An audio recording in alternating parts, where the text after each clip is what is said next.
Hei hambaku, yang engkau merasa punya iman. Aku tahu kualitas imanmu itu masing-masing berbeda. Ada yang tipis merasa jauh dariku. Ada yang standar, ada yang kuat.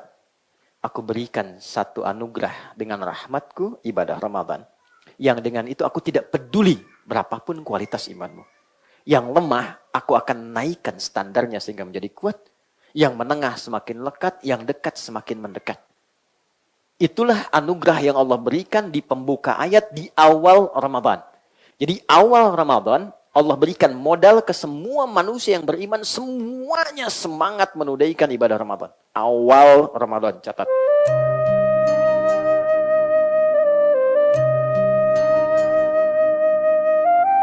Karena secara rohani, spirit kita dibagi oleh Allah pada 3 bagian. Jadi ada 3 kelompok manusia berdasar keimanannya, spirit imannya dalam memasuki Ramadan. Dan ini hanya diungkap dengan 1 huruf saja. Ya. Disebutkan 361 kali dalam Al-Quran. Ya. Yaitu huruf panggilan. Harfun nida. Nida. Oke. Huruf panggilan itu ada 14 dalam bahasa Arab. Nah, teman-teman santri nih ya, kalau nanti belajar gramatikal, nah, Ustaz, cari kitab Nahwu itu, Syarah Alfiyah bin Malik, Syarah Ibnu Aqil, yang tahqiq editorialnya Muhyiddin Ad-Darwishi. Cari jilid pertama, nanti ada footnote di situ saat masuk pembahasan panggilan, nida. Ada 14, bisa A, bisa Ya, Aya, dan seterusnya. Tapi di Quran yang digunakan cuma 1, Ya 361 kali. Kenapa? Karena secara fungsional, huruf Ya ini bisa mencakup semua fungsi.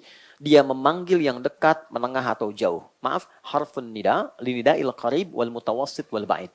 Huruf yang digunakan memanggil objek, baik yang dekat, menengah, ataupun jauh. Teruskan, nanti saya balik untuk menegaskan.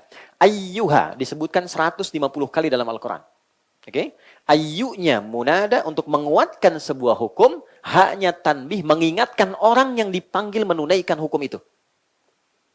Alladzina disebutkan 1080 kali dalam Al-Quran. Okay? Kata sambung konjungsi menunjuk pada objek tanpa batas.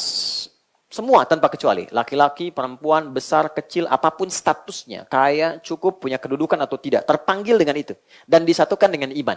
Jadi kalau kita buka ayat puasa ini, yang turun tadi di bulan Sya'ban, ya, baik, di hari Senin tadi, tahun 2 Hijrah. Ya ayyuhalladzina amanu, kurang lebih tafsirnya begini. Hei semua pemilik iman. Yang aku mengetahui bahwa kadar imanmu itu berbeda-beda. Ada yang tipis sehingga jauh jaraknya dariku. Ada yang menengah sehingga standar saja denganku. Ada yang kuat sehingga begitu dekat denganku. Aku ingatkan ya, aku tegaskan, aku akan berikan anugerah satu ibadah yang dengan itu yang jauh akan dekat, yang menengah semakin mendekat, dan yang dekat semakin lekat denganku. Jadi orang-orang yang mengatakan beriman saat akan masuk Ramadan, oleh Allah dibagi 3 golongan. Ada yang imannya masih tipis, cirinya jauh dari Allah. Cara ngukur iman gini, standarnya ada di Quran surah 8 ayat kedua. Jadi kalau siang ini kita pengen ngukur, tadi kan ukuran manusia sudah ya.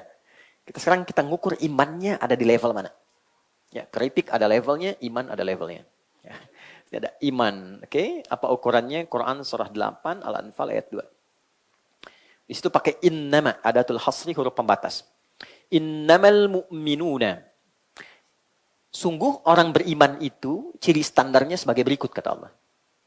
Idza dzukirallahu, kalau disebutkan nama Allah, didengar oleh telinganya, wajilat qulubuhum. Maka ada konfirmasi getaran dalam hatinya. Oke? Itu getarannya beda tuh. Diperdengarkan nama Allah, tadi didengar oleh telinga, telinga itu udzun, jamaahnya adzan. Maka setiap hari 5 kali diperdengarkan nama Allah untuk mengonfirmasi getaran iman kita. Ada nggak? Oke? Allahu Akbar, Allahu Akbar. Nah itu pasti kalau iman ada getaran di hati, ada konfirmasi. Ya Allah sudah azan, pernah begitu? Ya? Nah kalau nggak punya itu nggak akan ada. Getarannya beda dengan getaran kasih sayang, cinta. Getaran di jalan ada pelanggaran, melihat polisi gitu kan, ada getaran juga kan? Lain. Nah, ini getaran iman tuh beda, unik dia, unik. Allahu Akbar, Allahu Akbar. Ada.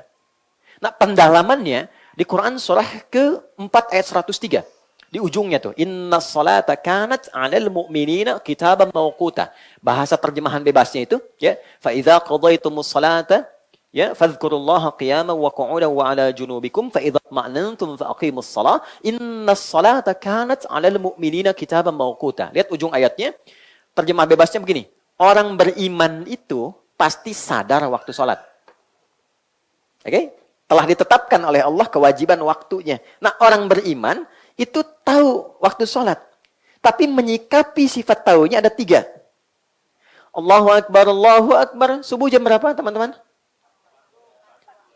4.42, 4.48, 4.45. Terjadi perbedaan pendapat tentang waktu sholat subuh.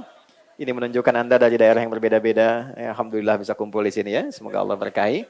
Oke, kita ambil 4.45. Allahu Akbar, jam 4.45. Begitu dipanggil, kita langsung atau Anda langsung sadar, ya Allah sudah adzan, saya siap-siap.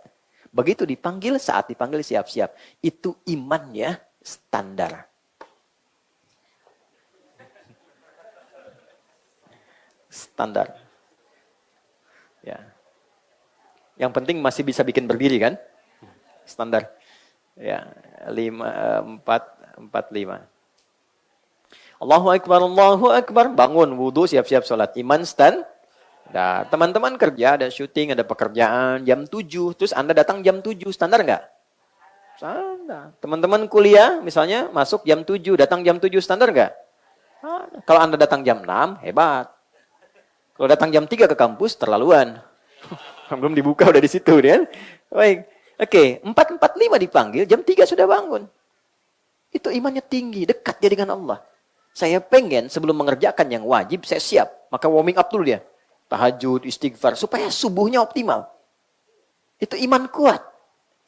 Ya, tapi ada juga generasi atau kondisi yang menunjukkan realitas sebaliknya. 4.45 dipanggil, 5.44 dia baru sadar gitu. Ya, gitu. Ini tipis. Nah, ini sebelum masuk Ramadan, kondisinya akan ditemukan. Nanti ketika iman disandingkan dengan puasa, kutiba alaikumus. Nah, menyikapi puasa itu, standar iman itu berlaku.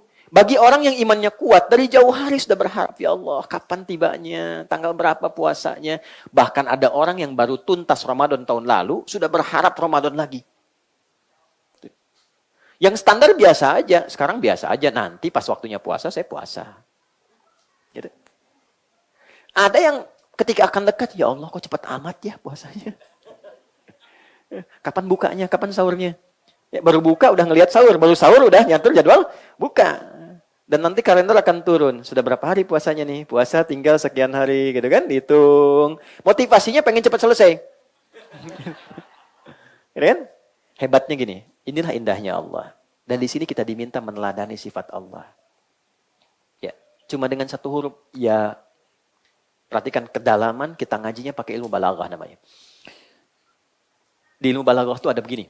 Ada ilmu ma'ani, ilmu bayan, ilmu badi'ah.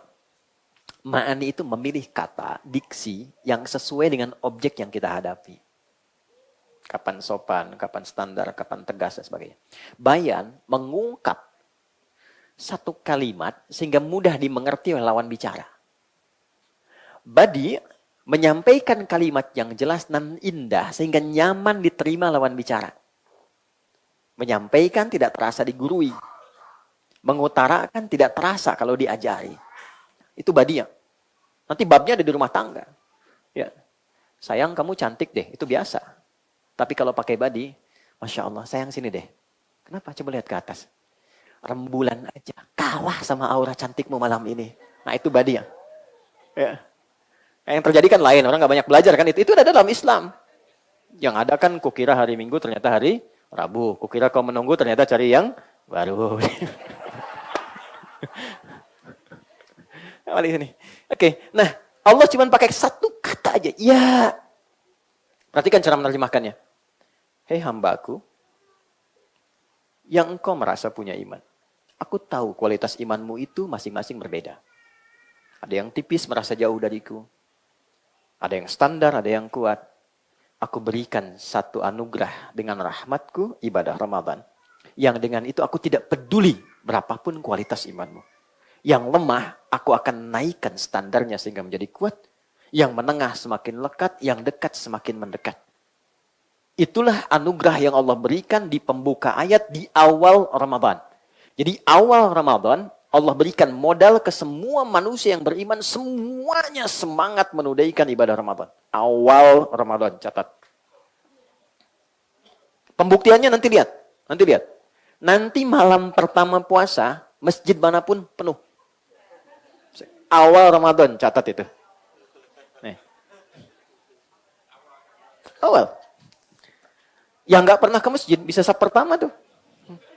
Maaf, tapi jangan disimpulkan demikian ya. Itu contoh saja. Yang nggak pernah pegang mushaf, bisa khataman.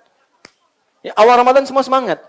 Cuma kalau kita tidak siapkan persiapan yang Nabi hadirkan sejak Sya'ban, nanti modal yang Allah berikan tidak bisa dijaga sampai akhir. Ini yang menunjukkan dan selalu melahirkan kisah klasik setiap Ramadan datang.